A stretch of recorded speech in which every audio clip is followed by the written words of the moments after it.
Hello student, welcome to our channel. प्यारे विद्यार्थियों, आज हम class 12 physics chapter first electric charges in field mind map के माध्यम से समझेंगे। आइए शुरुआत करते हैं। बच्चों, सबसे पहला टॉपिक है आपका इलेक्ट्रिक चार्ज, विद्युत आवेश। बच्चों, विद्युत आवेश इंट्रिंसिक प्रॉपर्टी ऑफ मैटर है। इंट्रिंसिक प्रॉपर्टी ऑफ मैटर अर्थात पदार्थ का मूल गुणधर्म है। विद्युत आवेश पदार्थ का मूल गुणधर्म है। इलेक्ट्रिक चार्जेस, विद्युत आवेश बच्चों दो प्रकार के होते हैं, धनात्मक और ऋणात्मक, पॉजिटिव एंड नेगेटिव। अब पॉजिटिव चार्ज कब आता है? तो जब भी आप दो वस्तुओं को आपस में रगड़ते हैं, रब करेंगे, तो एक वस्तु से इलेक्ट्रॉन दूसरी वस्तु में जाएंगे। यानी कि आपने जब टू ऑब्जेक्ट को रब करते हैं तो एक ऑब्जेक्ट से इलेक्ट्रॉन निकलकर दूसरे ऑब्जेक्ट में जाते हैं। जिस भी ऑब्जेक्ट में इलेक्ट्रॉन कम हो जाते हैं उस पर क्या आ जाएगा? पॉजिटिव चार्ज आ जाएगा। जिस भी ऑब्जेक्ट में इलेक्ट्रॉन बढ़ जाते हैं वहां पर क्या आ जाएगा? नेगेटिव चार्ज आ जाएगा। यानी कि मैं ये कहूं कि लॉस ऑफ इलेक्ट्रॉन या फिर इलेक्ट्रॉनों की कमी, हिंदी में इलेक्ट्रॉनों की कमी, और माइनस वाले में गेन ऑफ इलेक्ट्रॉन, या मैं कहूं इलेक्ट्रॉनों की अधिकता।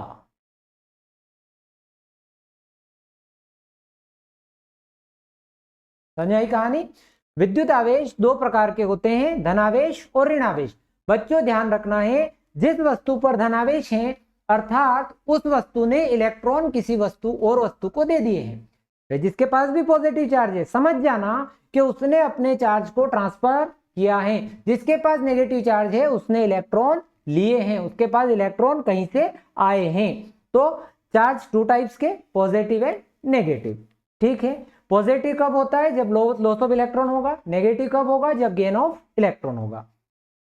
बच्चों, आप लोगों ने I is equal to Q by T पढ़ा हुआ है, यानी कि हम आवेश को Q से रिप्रेजेंट करेंगे। अब देखो, चार्ज हो गया हमारे पास Q, तो Q इज इक्वल टू हम इसको IT लिख सकते हैं, ध्यान रखिएगा। अब आपको मैं पूछूं कि इसकी SI यूनिट क्या है, तो चार्ज की SI यूनिट की जब बात करें, चार्ज की SI यूनिट की जब बात करें तो बच्चों चार्ज की SI यूनिट कूलम होती है। बच्चों चार्ज की CGS यूनिट, CGS मात्रक, तो चार्ज का CGS मात्रक जो होता है स्टेट कूलम होता है। बच्चों आपको सिंपल, हम जो फिजिक्स की ब्रांच अभी पढ़ रहे हैं इलेक्ट्रोस्टैटिक पढ़ रहे हैं, इलेक्ट्रोस्टैटिक में कोई भी CGS यूनिट आ जाए उसके आगे स्टेट लगा देना। जैसे वोल्ट पोटेंशियल की यूनिट है, विभव का मात्रक है, अब उसके आगे आप स्टेट वोल्ट लगा दो तो विभव का CGS हो जाएगा, यानी पोटेंशियल का CGS मात्रक हो जाएगा। कैपेसिटी फेराड होती है, उसके आगे स्टेट लगा दिया, स्टेट फेराड हो जाएगा। तो इस तरह से आप कोई भी इलेक्ट्रोस्टैटिक के अंदर CGS यूनिट आती है तो उसके आगे स्टेट लगा देंगे। ठीक है, अब डायमेंशनल फॉर्मूला यानी कि विमीय सूत्र, डायमेंशन विमाएं, तो क्या हो जाएगी बच्चों? करंट के लिए आप एम्पियर का A और टाइम के लिए AT यूज कर देंगे। अच्छा, इसकी एक डिराइव्ड यूनिट भी है, व्युत्पन्न मात्रक भी है, व्युत्पन्न मात्रक या फिर डिराइव्ड यूनिट। तो डिराइव्ड यूनिट आपकी हो जाएगी बच्चों, करंट के लिए आप एम्पियर यूज करते हैं, टाइम के लिए आप सेकेंड यूज करेंगे। एम्पियर सेकेंड किसकी यूनिट हो जाएगी? आपकी चार्ज की एक और यूनिट हो जाएगी आपकी एम्पियर सेकेंड, व्युत्पन्न मात्रक डिराइव्ड यूनिट। विद्युत आवेश का जो मात्रक है एम्पियर सेकेंड होगा। ये बेसिक सी जानकारियां हैं। 1 coulomb is equal to 3 into 10⁹ statcoulomb होता है, ध्यान रखिएगा। ठीक है, 3 इंटू 10⁹ स्टेट कूलम होता है। तो क्या क्या सीख गए बच्चों अपन? चार्ज क्या है? तो इंट्रिंसिक प्रॉपर्टी ऑफ मैटर है, ठीक, मूल गुणधर्म है पदार्थ का। उसके बाद चार्ज की यूनिट SI यूनिट कूलम होती है, CGS यूनिट स्टेट कूलम होती है, डायमेंशनल फॉर्मूला AT होता है। टाइप दो प्रकार के हैं, पॉजिटिव और negative. Positive loss of electron, इलेक्ट्रॉनों की कमी होगी तब, और नेगेटिव गेन ऑफ इलेक्ट्रॉन यानी इलेक्ट्रॉनों की अधिकता होगी तब। आया होगा समझ में, ठीक। और 1 coulomb is equal to 3 × 10⁹ statcoulomb होता है। नेक्स्ट टॉपिक पर आते हैं। अगला टॉपिक है बच्चों बेसिक प्रॉपर्टीज ऑफ चार्जेस। देखो वैसे चार्ज की तो बहुत सारी प्रॉपर्टीज होती है, पर बेसिक प्रॉपर्टी की बात करें तो बेसिक प्रॉपर्टी कौन कौन सी है? तो चार्ज की 3 बेसिक प्रॉपर्टीज हैं। चार्ज की 3 बेसिक प्रॉपर्टीज हैं। पहली, charge is additive quantity. It means ये योज्य राशि है। उसके बाद कंजर्वेशन ऑफ चार्ज।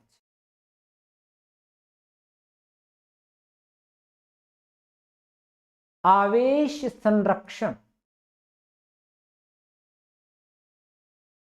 और तीसरा जो फाइनल गुणधर्म है इसका, quantization of charge.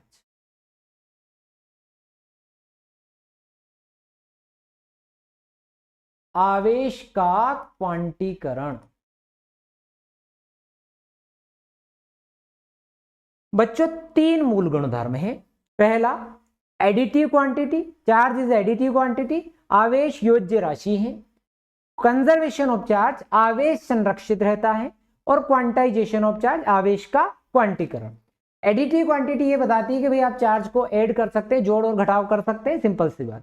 Conservation of charge ये कहता है कि charge neither be created nor be destroyed, यानी आवेश को आप न तो उत्पन्न कर सकते हैं न ही नष्ट कर सकते हैं।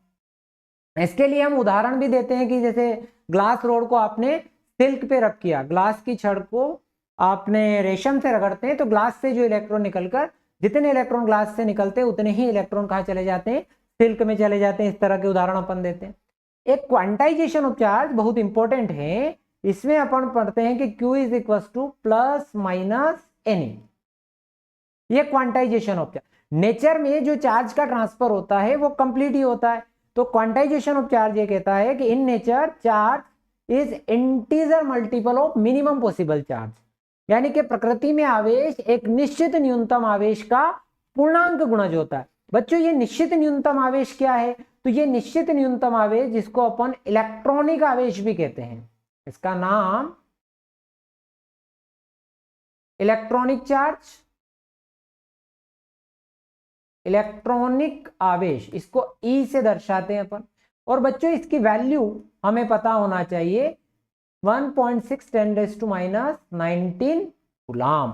इलेक्ट्रिक चार्ज की, इलेक्ट्रॉनिक चार्ज की जो यूनिट है, वैल्यू है E is equal two plus minus 1.6 × 10⁻19 coulomb.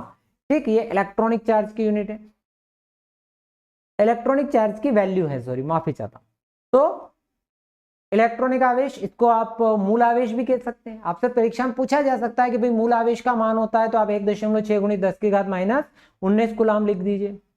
प्यारे विद्यार्थियों, अगर आपसे इलेक्ट्रॉन पर आवेश पूछे तो आप क्या लिखोगे? -1.6 × 10⁻19। आपसे प्रोटॉन पर पूछे तो +1.6 × 10⁻19 कूलम। बस प्लस और माइनस का डिफरेंस होता है। वैसे तो बच्चों चार्ज की बहुत सारी प्रॉपर्टी होती है, जैसे कि चार्ज एक ट्रांसफरेबल क्वांटिटी है, यानी चार्ज स्थानांतरित क्वांटिटी, एक वस्तु से दूसरी वस्तु में चार्ज को स्थानांतरित किया जा सकता है, चार्ज ट्रांसफरेबल है, ये कह सकते हैं। एक charge is a scalar, charge scalar quantity, क्योंकि चार्ज केवल, भाई ये क्या बता रहा है? स्केलर यानी अदिश। चार्ज ये बताता है कि भाई इलेक्ट्रॉनों की कितनी कमी है, कितनी अधिकता है, यही तो बता रहा है। इसीलिए हम ये कहते हैं कि charge is a scalar quantity. ये भी इसकी प्रॉपर्टी है। चार्ज ट्रांसफरेबल है, चार्ज ट्रांसफरेबल है यानी स्थानांतरित क्वांटिटी है, यानी कि स्थानांतरण किया जा सकता है। बाकी बेसिक प्रॉपर्टी तो 3 ही है, एडिटिव होती है, कंजर्वेशन ऑफ चार्ज होती है और क्वांटाइजेशन ऑफ चार्ज होती है। मुख्य यही चीजें हैं। अगला टॉपिक है बच्चों आपका कूलम्ब्स लॉ। कूलम्ब्स लॉ में बच्चों हमें यह कहा गया, बहुत इंपॉर्टेंट है ये, कूलम्ब्स लॉ में यह कहा गया था कि जो फोर्स है,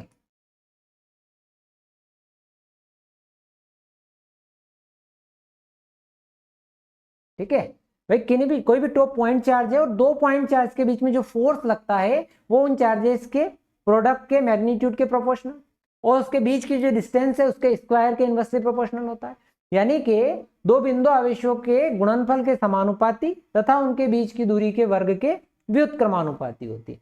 एक बात हम सभी को पता होना चाहिए कि बच्चों जो समान प्रकार के आवेश होते हैं यानी कि धन हो और ऋण हो उनमें हमेशा प्रतिकर्षण बल लगता है और जो विपरीत प्रकार के आवेश होते हैं चाहे एक प्लस और एक माइनस या फिर एक माइनस और एक प्लस उनमें आकर्षण, इन इंग्लिश प्रतिकर्षण मतलब रिपल्सिव और आकर्षण मतलब अट्रैक्टिव। तो दोनों प्रकार के जो विपरीत प्रकार के आवेश यानी अपोजिट नेचर के जो चार्जेस होते हैं वो अट्रैक्ट करते हैं और सेम नेचर के चार्जेस रिपल करते हैं। अब कूलम्ब्स लॉ में ये कहा गया कि according to the Coulomb's law the force of attraction और repulsion is directly proportional to product of 2 point charges, their magnitude and inversely proportional to square of distance between them. The force act along the line joining. तीसरी important बात है इनमें कि यह force दोनों आवेशों को मिलाने वाली रेखा के अनुदिश लगता है। ठीक है, यानी कि जब आप इन दोनों को मिला दें तो मिलाने पर जो आएगा F इज इक्वल टू के Q1 Q2 by R square. अब बच्चों जो K की वैल्यू है SI सिस्टम में K की जो वैल्यू है 1/4 pi epsilon naught Q1 Q2 by R square newton. ये आपका कूलम्ब्स लॉ है। कूलम्ब्स लॉ हो गया आपका, तो आपको दिख रहा है। अब अगर मैं इसी कूलम्ब्स लॉ को सदिश रूप में लिखूं यानी वेक्टर फॉर्म, अगर मैं इसका वेक्टर फॉर्म सदिश रूप लिखूं तो क्या हो जाएगा भैया, F is equal to 1/4 pi epsilon Q1 Q2 by R square. अब देखो, अब ये जो इसके साथ अपन को लगाना है यहां पर आर केप को आप लिख सकते हो R vector by magnitude of R. तो ये बच्चों आपका हो जाएगा F is equal to 1/4 pi epsilon naught Q1 Q2, ये R बाई हो जाएगा तो R बाई हो गया RQ। ठीक, ये तरीका इसको वेक्टर फॉर्म में लिखने का, ये सदिश रूप हो गया बच्चों। ठीक, अब ये जो 1/4 पाई एप्सिलॉन नॉट है बच्चों, इसकी वैल्यू हमको पता है। 1/4 पाई एप्सिलॉन नॉट की वैल्यू होती है 9 × 10⁹। अब इस R का इंटू इसके साथ करेंगे तो FR स्क्वायर और ये अपॉन में Q1 Q2 आ जाएगा। तो फोर्स की यूनिट हो गई न्यूटन, इसका इंटू इसके साथ हो गया newton meter square upon charge 2 times आ रहा है तो कूलम स्क्वायर, तो न्यूटन मीटर स्क्वायर पर कूलम स्क्वायर इसकी वैल्यू हो गई। अब ये एप्सिलॉन जो है, इस एप्सिलॉन को बच्चों आप विद्युतशीलता या परमिटिविटी बोलते हैं। विद्युतशीलता हिंदी में और अंग्रेजी में परमिटिविटी। अब बच्चों इस विद्युतशीलता का भी अपना मान होता है, इसकी वैल्यू होती है।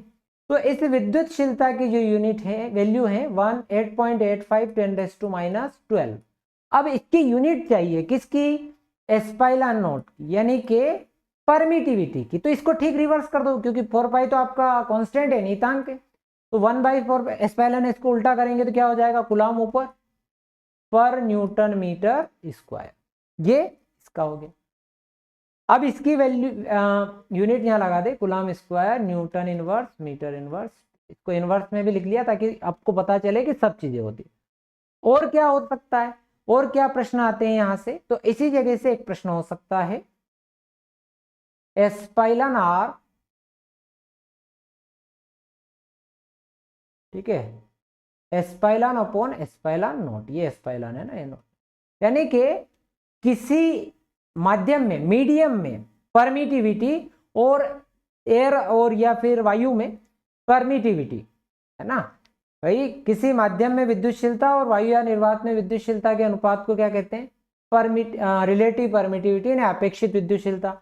यानी in medium the ratio of permittivity of medium and permittivity of free space, है ना, इज इक्वल्स टू किसके इक्वल हो जाएगा, तो रिलेटिव परमिटिविटी। ठीक, अब जो रिलेटिव परमिटिविटी है इसको डाइलेक्ट्रिक कांस्टेंट यानी परावैद्युतांक के नाम पे जाना जाता है। और याद रखना है कि इस के की वैल्यू, के का मान, के की वैल्यू, के का मान, के यानी के डाइलेक्ट्रिक कांस्टेंट का मान हमेशा यानी ऑलवेज ग्रेटर देन 1, एक से अधिक होगा। ध्यान रखना, के की वैल्यू हमेशा एक से अधिक होती है। इसीलिए जब किसी माध्यम में, मान लो हम इसको किसी माध्यम में पुट कर दें, यहां पर आप के की बजाय 1/4πε0 लिखें, यानी किसी माध्यम में आप दो आवेशों को रखें और उन पर बल देखेंगे तो माध्यम में रखने पर बल का मान कम हो जाता है। किसी भी माध्यम में यानी मीडियम में आप रखेंगे तो फोर्स की वैल्यू क्या होगी, कम होगी, पक्के से याद रखना है। चलो, और क्या हो सकता है भैया, तो इस के की वैल्यू कुछ कुछ मीडियम के लिए आपको याद होनी चाहिए, यानी कि एयर में, हवा में के का मान यानी परावैद्युतांक डाइलेक्ट्रिक कांस्टेंट की वैल्यू 1 होती है। मेटल के लिए बच्चों, मेटल के लिए बच्चों, धातु के लिए इसका मान अनंत होता है। ठीक है, ये इस टॉपिक से रिलेटेड सारी बातें हैं, एग्जाम में आ सकती है। देखो मैं आपको बिल्कुल रिवीजन हो जाएगा, इससे पूरी बुक का रिवीजन करा दूंगा ऐसे धीरे धीरे। ठीक है, अगले टॉपिक पर आते हैं, इलेक्ट्रिक फील्ड, विद्युत क्षेत्र। हाँ, अब इलेक्ट्रिक फील्ड, चार्ज के अराउंड जो फील्ड होता है, यानी कि विद्युत क्षेत्र के आवेश के चारों ओर का वह क्षेत्र जहां तक वो फोर्स एक्सपीरियंस कर सकता है, आवेश के चारों ओर का वह क्षेत्र जहां तक वह बल अनुभव कर सकता है। यानी कि चार्ज के अराउंड जो फील्ड होता है जहां उसका अट्रैक्टिव या रिपल्सिव फोर्स लग रहा है, मान लो कहीं चार्ज बैठा हुआ है और उस चार्ज के अराउंड जहां जहां तक आपका फोर्स लग रहा है, बल लग रहा है, वहां वहां तक का जो फील्ड होता है वह आपका इलेक्ट्रिक फील्ड होता है, यानी कि विद्युत क्षेत्र होता है। और बच्चों अब कई बार विद्युत क्षेत्र की तीव्रता, intensity of electric field word हमने सुना होगा। अब उसका फॉर्मूला जब हम लिखते हैं तो हम लिखते हैं E is equals to F by Q naught. बच्चों ये क्यू नॉट क्या है, तो ये क्यू नॉट एक टेस्ट चार्ज, परीक्षण आवेश, और इस क्यू नॉट का जो के बारे में एक बात अपने को हमेशा याद रखनी है, ये क्यू नॉट बहुत छोटा लेना होता है और हमेशा पॉजिटिव लिया जाता है। ठीक, यानी कि फोर्स को अगर टेस्ट चार्ज से यानी बल को परीक्षण आवेश से भाग लगा दें तो क्या निकल के आएगा, इंटेंसिटी ऑफ इलेक्ट्रिक फील्ड, विद्युत क्षेत्र की तीव्रता। बच्चों इसका जो मात्रक होता है, विद्युत क्षेत्र हो या फिर विद्युत क्षेत्र की तीव्रता, मात्रक यानी यूनिट। बच्चों फोर्स की यूनिट होती है न्यूटन, चार्ज की कूलम, न्यूटन प्रति कूलम। डायमेंशन, विमीय सूत्र,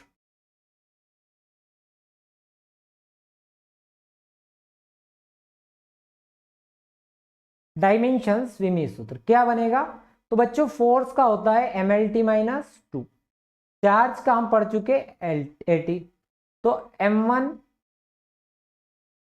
L1 T ऊपर गया, T इनवर्स 3 A इनवर्स 1, है ना, थोड़ा सा ब्रैकेट पहले से बनाने से मिस्टेक हो, तो m1 L1 T inverse 3 A inverse. देखो इलेक्ट्रिक फील्ड की डायरेक्शन वही होती है जो फोर्स की डायरेक्शन होती है, इलेक्ट्रिक फील्ड, विद्युत क्षेत्र की दिशा वही होती है जो फोर्स की होती है। इसीलिए इलेक्ट्रिक फील्ड एक सदिश राशि है, वेक्टर क्वांटिटी है, बिल्कुल पक्का याद होना चाहिए। ठीक, ये एक बात हो गई। और क्या चीज हो सकती है इसके बारे में, इस टॉपिक में क्या क्या था, और इसमें था बच्चों कि एक बिंदु आवेश के कारण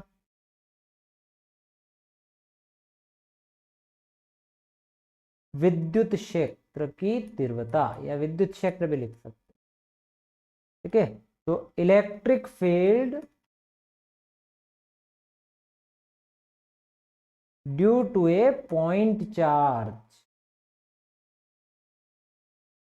तो बच्चों पॉइंट चार्ज के लिए जब हम निकालते हैं तो E is equal to 1/4πε0 Q/r² newton पर कूलम, या फिर E इनवर्सली प्रोपोर्शनल R²।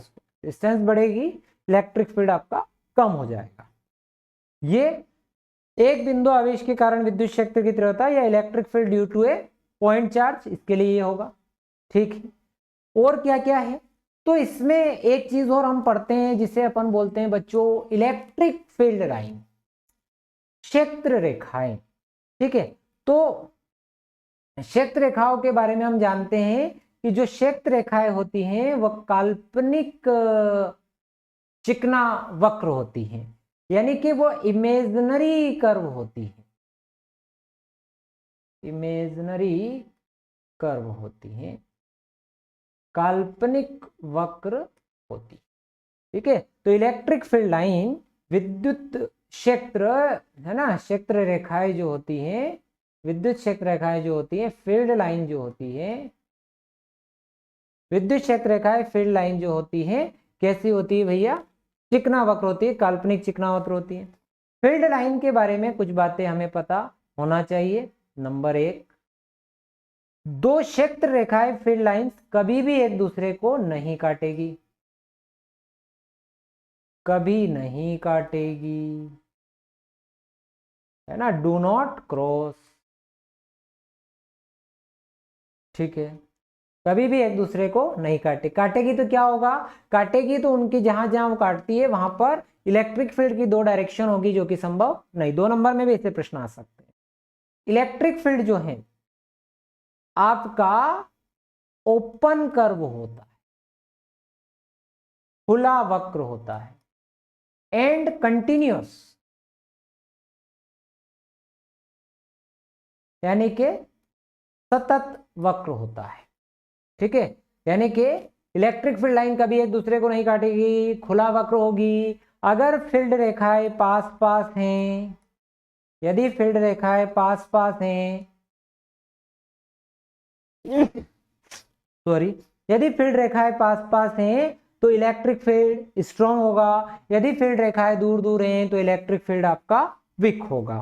ठीक है, ये भी हमको चीजें याद होनी चाहिए। बहुत सारी चीजें बता रहा हूं जो बोर्ड परीक्षाओं में भी आएगी, कंपटीशन के लिए भी इंपॉर्टेंट है, सब चीजें क्लियर हो जानी चाहिए। अच्छा, ये भी ध्यान रखना है कि अगर चार्ज आपका पॉजिटिव है तो फील्ड लाइन हमेशा दूर की तरफ जाएगी चार्ज से, अगर आपका चार्ज नेगेटिव है तो फील्ड लाइन चार्ज की साइड जाएगी। अगर दो चार्ज हैं, एक पॉजिटिव है और एक नेगेटिव है, तो इलेक्ट्रिक फील्ड लाइन यानी क्षेत्र रेखाएं धन से प्रारंभ होकर ऋण पर समाप्त हो जाएगी, पॉजिटिव टू नेगेटिव जाएगी। ये सारी बातें भाई वापस से चीजें बता देता हूं। इलेक्ट्रिक फील्ड विद्युत क्षेत्र का जो फॉर्मूला है E=F/Q0, इसका जो यूनिट है न्यूटन प्रति कूलम। विमित सूत्र dimensional formula M1 L1 T inverse 3A inverse है। ठीक, पॉइंट चार्ज के लिए यानी एक बिंदु आवेश के लिए E=1/4πε Q/r² है। ठीक, अब फील्ड लाइंस की प्रॉपर्टीज में देखें तो फील्ड लाइंस होती है आपकी इमेजिनरी कर्व, यानी कि क्षेत्र रेखाएं जो है काल्पनिक चिकना वक्र होती हैं, पॉजिटिव से स्टार्ट होती है, नेगेटिव पर टर्मिनेट होती है, यानी धन से प्रारंभ होकर ऋण पर समाप्त होती है।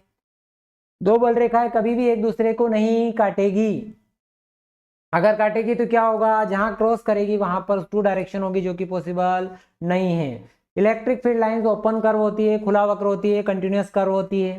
ठीक, जहां इलेक्ट्रिक फील्ड लाइन पास पास होती है वहां पर इलेक्ट्रिक फील्ड स्ट्रॉन्ग, जहां दूर दूर होगी इलेक्ट्रिक फील्ड वीक होगा। ठीक, ये इलेक्ट्रिक फील्ड की डेंसिटी पर डिपेंड करती है, इलेक्ट्रिक फील्ड लाइन की डेंसिटी पर, डेंस लाइनें कितनी डेंस है उस पर, इस पर डिपेंड नहीं करती है कि वहां से कितनी लाइंस निकली है। डेंसर जितनी ज्यादा होगी इलेक्ट्रिक फील्ड लाइन, वहां इलेक्ट्रिक फील्ड उतना ही स्ट्रांग होगी, यानी जहां इलेक्ट्रिक फील्ड लाइन का घनत्व जितना अधिक होगा वहां विद्युत क्षेत्र प्रबल होगा। इससे कोई फर्क नहीं पड़ता है कि वहां रेखाएं कितनी खींची गई है। ठीक है, अगले टॉपिक पर आते हैं, कंटिन्यूअस चार्ज डिस्ट्रीब्यूशन, सतत आवेश क्षेत्र। देखो बच्चों, हम लोग अगर मोटे तौर पर लें, मैक्रोस्कोपिक लेवल पर बात करते हैं, तो मैक्रोस्कोपिक लेवल में हम इसको जो है इग्नोर कर देते हैं कंटिन्यूअस चार्ज डिस्ट्रीब्यूशंस को। बट जब आप माइक्रो लेवल पर बात करेंगे, तो माइक्रो लेवल पर बात करते हैं तो हम ये पाते हैं कि जो चार्ज है वो इक्वली डिस्ट्रीब्यूट हो जाता है, कंटिन्यूअस डिस्ट्रीब्यूशन होता है, सतत वितरण होता है। ये 3 टाइप का होता है, ये 3 टाइप्स का होता है। पहला रेखीय आवेश घनत्व, लीनियर चार्ज डिस्ट्रीब्यूशन। दूसरा क्षेत्रीय आवेश घनत्व, सरफेस चार्ज डेंसिटी।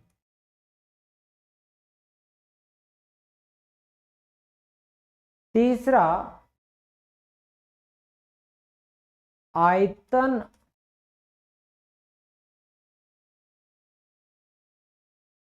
आवेश घनत्व, तो वॉल्यूम चार्ज डेंसिटी, धन आवेश घनत्व। इसी टाइप से क्षेत्रीय आवेश घनत्व। अब जब वायर की बात करोगे तो रेखीय आवेश घनत्व होगा, लीनियर चार्ज डेंसिटी भी होगा।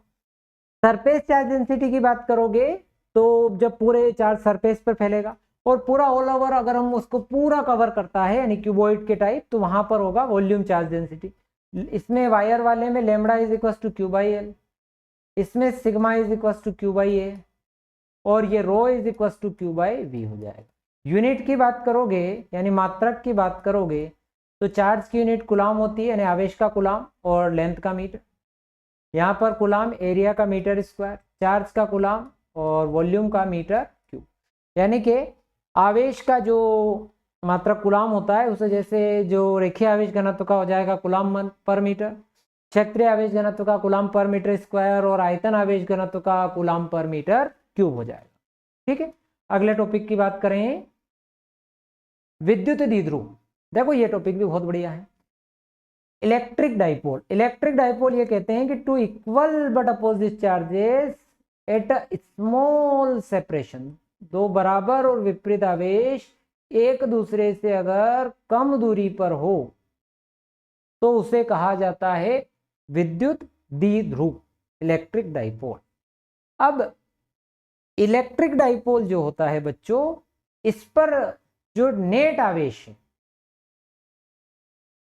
नेट चार्ज कुल आवेश, तो एक हो गया आपका, देखो इधर माइनस क्यू है इधर प्लस क्यू है, तो minus Q plus Q is equal to 0, कुल आवेश 0 होता है। ठीक, अब एक और प्रश्न आता है कि आइडियल डाइपोल की जब प्रश्न आ जाए, यानी आइडियल आदर्श द्विध्रुव, आइडियल डाइपोल के लिए या आदर्श द्विध्रुव की बात करें, द्विध्रुव पर जब आप आवेश की बात करोगे तो आदर्श द्विध्रुव पर जो आवेश होता है वो अनंत होता है, और आदर्श द्विध्रुव की जो लंबाई होती है 12 टेंस टू 0, यानी कि हम कहें 12 टेंस टू लंबाई यानी लेंथ। और चार्ज की बात करें तो चार्ज इनफाइनाइट होगा और साइज ऑफ आइडियल डाइपोल में 0 होगा। ठीक है, आइडियल डाइपोल में साइज ऑफ आइडियल डाइपोल 0, आदर्श द्विध्रुव की लंबाई 0 है, और charge of ideal dipole infinite, आदर्श द्विध्रुव पर जो आवेश होता है वो अनंत होता है। बहुत बढ़िया बात। ठीक, इसकी जो डायरेक्शन है, दिशा है,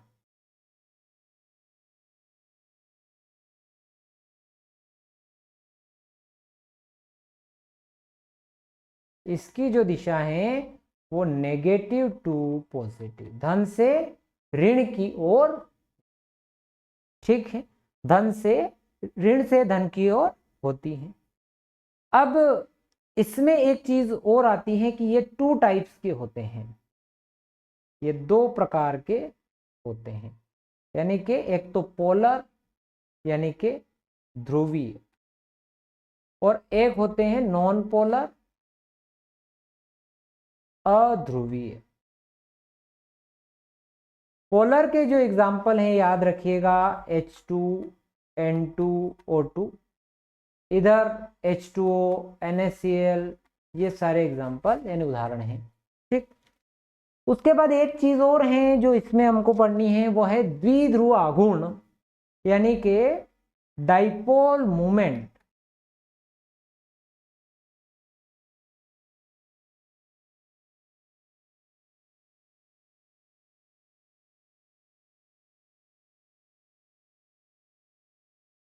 द्विध्रुव आघूर्ण dipole moment P is equal to Q into 12। कोई भी एक चार्ज ले ले और उस चार्ज का इससे इंटू कर देंगे लेंथ से, तो निकल आएगा डाइपोल मोमेंट। डाइपोल मोमेंट की जो SI यूनिट है, SI मात्रक जो है वो होगा कूलाम मीटर। विमीय सूत्र यानी कि डायमेंशनल फॉर्मूला, तो लेंथ के लिए L और इसका हो जाएगा 80, तो L1 T1 A1। क्योंकि इसकी जो डायरेक्शन है नेगेटिव टू पॉजिटिव होती है, इसीलिए डाइपोल मोमेंट जो है वेक्टर होगा यानी कि सदिश होगा। आपसे पूछा जाए कि भाई द्विध्रुव आघूर्ण या डाइपोल मोमेंट कौन सी क्वांटिटी है, तो आप बताइएगा वेक्टर क्वांटिटी है। तो बच्चों हमें यहाँ यह चीजें मालूम पड़ गई डाइपोल के बारे में। डाइपोल पर कुल आवेश यानी कुल चार्ज 0 होता है। डायरेक्शन डाइपोल की नेगेटिव टू पॉजिटिव होती है, बहुत बढ़िया। उसके बाद डाइपोल 2 टाइप के होते हैं, पोलर डाइपोल, नॉन पोलर यानी ध्रुवीय और अध्रुवीय। ठीक, उसके बाद अगर आइडियल डाइपोल यानी आदर्श द्विध्रुव की बात करें तो आदर्श द्विध्रुव पर आवेश अनंत होता है और उसकी जो लेंथ होती है 12 टेंस टू 0 यानी कि लगभग 0 होती है। ठीक, द्विध्रुव आघूर्ण का जो यूनिट है, मात्रक है, कूलाम मीटर होगा और इसका विमीय सूत्र dimensional formula L1 T1 A1 होगा। ये सारी बातें उससे रिलेटेड। आगे बढ़ते हैं। अब electric field due to an electric dipole है ये। ठीक, और विद्युत द्विध्रुव के कारण विद्युत क्षेत्र की तीव्रता। देखो बच्चों, अपन विद्युत द्विध्रुव के कारण जब पढ़ते हैं तो हम 2 चीजें इसमें पढ़ते हैं मुख्यतः, एक्सियल यानी अक्षीय स्थिति, एक पढ़ते हैं हम निरक्षीय यानी कि ट्रांसवर्स, लॉन्गिट्यूडनल भी बोलते हैं। तो अक्षीय स्थिति में, एक्सियल पोजीशन में विद्युत क्षेत्र की तीव्रता intensity of electric field is equal to 1/4 pi epsilon P/R3, 2P/R3। और निरक्षीय में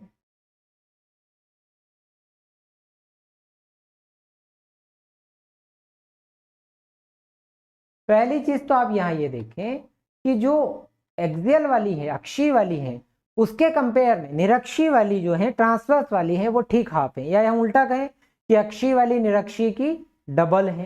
पहली चीज। दूसरी चीज, अब यहां ये कहानी है कि जो एक और चीज हो सकती है कि अगर आपको ये देखो, डाइपोल के लिए जो इलेक्ट्रिक फील्ड है उनके बीच की जो डिस्टेंस है, जो मिड पॉइंट से पॉइंट तक की, उसके R³ के इनवर्सली प्रोपोर्शनल होता है। ये भी अपने को पता होना चाहिए।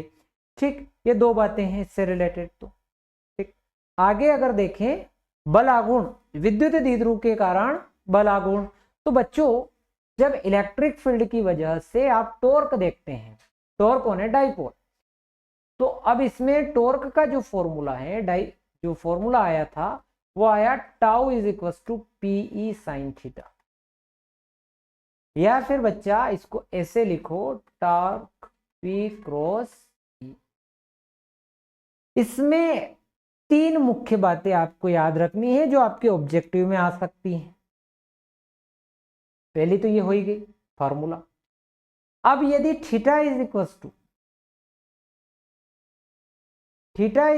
टू 0 डिग्री है, यानी कि जो डाइपोल है वो इलेक्ट्रिक फील्ड के पैरेलल है। इलेक्ट्रिक फील्ड आपका ऐसे है और डाइपोल अगर इसके पैरेलल रखा हो, ऐसे पैरेलल है, उस कंडीशन में tau is equal to PE sine 0। Sine 0 की वैल्यू क्या हो जाएगी, जी।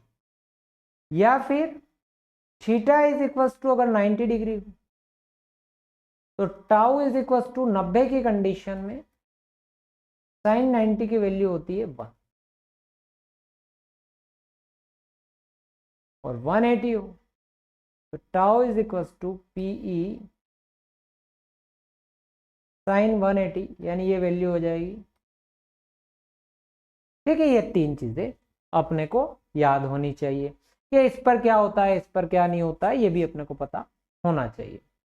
एक वर्क डन भी आता है वैसे तो वर्क वाले में वर्क डन जब आए तो W is equal to minus PE cos theta उसमें होता है। ये अपने को याद रखना है कार्य वाला। इसमें क्या होता है कि W is equal to minus PE cos theta, और इसमें जब ये तीनों चीजें देखोगे, जब आप थीटा जीरो देखोगे तो कोस जीरो की वैल्यू 1 होती है, तो W हो जाएगा आपका माइनस पी। ठीक, और जब आप थीटा आपका 90 रखोगे तो W हो जाएगा 0, और जब थीटा 180 रखोगे तो W हो जाएगा P। इसको उसकी जो है स्टैंडर्ड पोजीशन यानी मानक स्थिति बोलते हैं। ये मानक स्थिति होती है, स्टैंडर्ड पोजीशन, और ये उसकी स्थायी अवस्था होती है। ठीक है, और ये इसकी अस्थायी अवस्था होती है। ठीक है, तो ये कुछ चीजें अपने को याद रखें बच्चों। Electric flux phi is equal to E A cos. किसी भी सरफेस से जितनी भी लाइंस निकलती हैं, फील्ड लाइंस यानी क्षेत्र रेखाएं गुजरती है, उसे उसका फ्लक्स बोलते हैं। इसमें जो थीटा है बच्चों, ये थीटा याद रखना है कि ये जो थीटा है ये एरिया वेक्टर और फील्ड लाइन के बीच का एंगल है। ठीक, ये सरफेस के साथ नहीं है। ठीक, अब ये तीन टाइप के अपन लोग पढ़ सकते हैं इलेक्ट्रिक फ्लक्स होते हैं, तो ये होगा पॉजिटिव, नेगेटिव एंड जीरो। इसमें अपन दो केस पढ़ते हैं, यानी कि पहला केस है अगर थीटा जीरो होने का मतलब सरफेस के परपेंडिकुलर, सतह के लंबवत,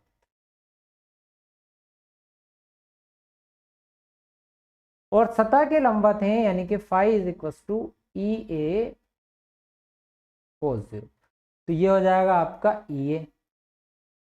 तो फाई मैक्सिमम हो गया ई ए।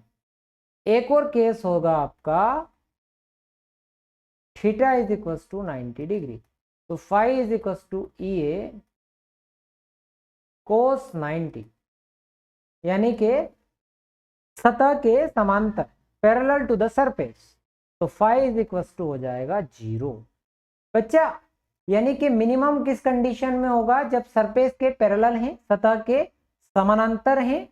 ठीक, और जब सतह के लंबवत हैं तो उस कंडीशन में मैक्सिमम। अब मात्रा यूनिट की बात करें तो इलेक्ट्रिक फील्ड की यूनिट न्यूटन पर कूलम, एरिया की मीटर स्क्वायर, तो न्यूटन मीटर स्क्वायर पर कूलम। विमीय सूत्र,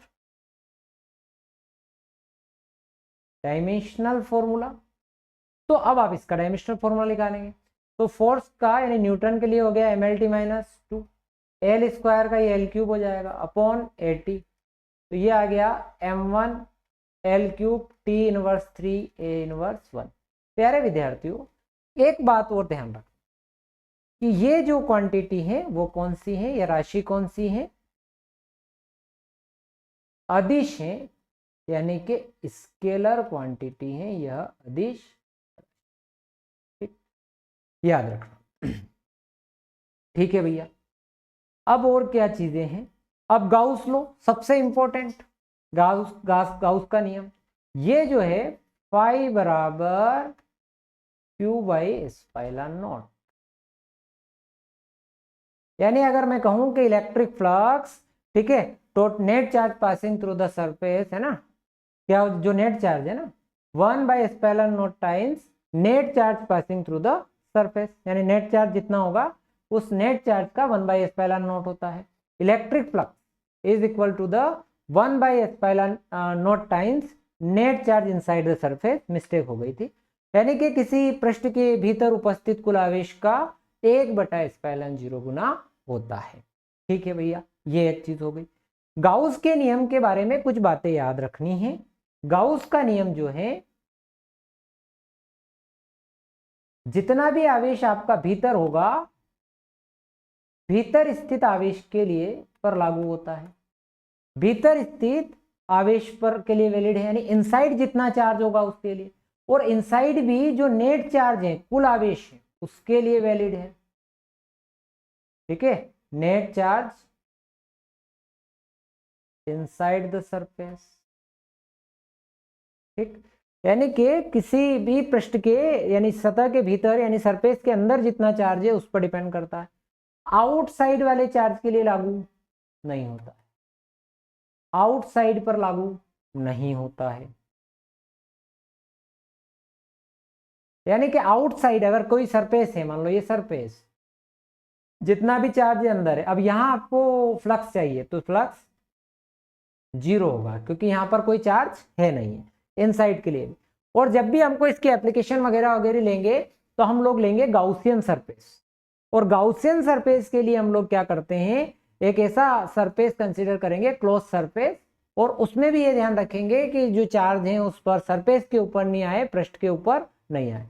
एक प्रश्न कई बार आता है कि भाई 1 कूलम चार्ज से जो पास होता है वह फ्लक्स क्या होगा, है ना, पासिंग, है ना, ऐसा आएगा कि इलेक्ट्रिक फ्लक्स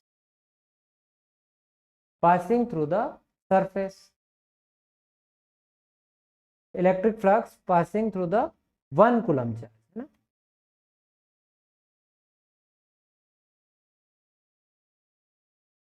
तो phi is equal to 1/s। यह इस हिंदी में है कि 1 कूलम आवेश से गुजरने वाला फ्लक्स। तो इसका जो मान है 8.85 10⁻⁻12 होता है। इसकी एक वैल्यू ये भी हो सकती है 1.13 10⁻11। बच्चों अगर एप्लीकेशंस के विषय में बात करी जाए, है ना, एप्लीकेशन के विषय में अगर हम बात करें तो अगर हम लीनियर अनंत लंबाई के रेखीय चालक की बात करेंगे,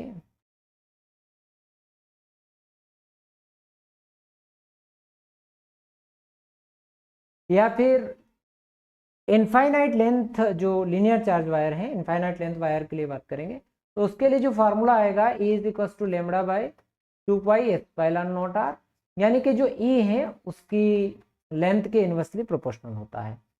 एक आपका प्लेन चार्ज शीट के लिए बात करेंगे, तो प्लेन चार्ज शीट के लिए जब आप इलेक्ट्रिक फील्ड निकालोगे सिग्मा बाई 2 एप्सिलॉन, यानी कि समतल आवेशित चादर के लिए। और तीसरा गोलीय चालक, स्पेरिकल सरफेस की बात, तो स्पेरिकल सरफेस में 3 स्थितियां होती हैं, तो इसमें सबसे महत्वपूर्ण इनसाइड वाली।